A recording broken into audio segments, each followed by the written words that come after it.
General Isidoro D. Torres dito sa provincial capital ng lungsod ng lalawigan, Bulacan, lungsod ng Malolos.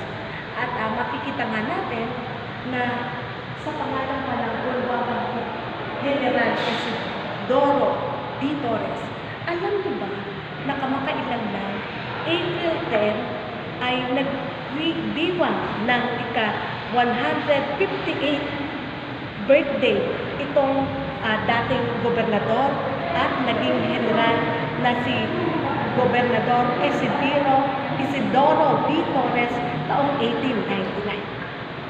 At sa kasalukuyan ay ng unang lalawigan o ang gobernador ng lalawigan ng Bulacan ay walang iba kundi si Governor Daniel R. Fernando. Yan po ang ating trivia bilang pakikiisa.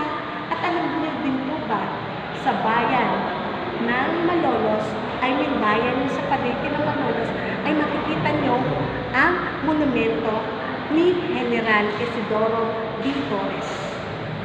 Okay na?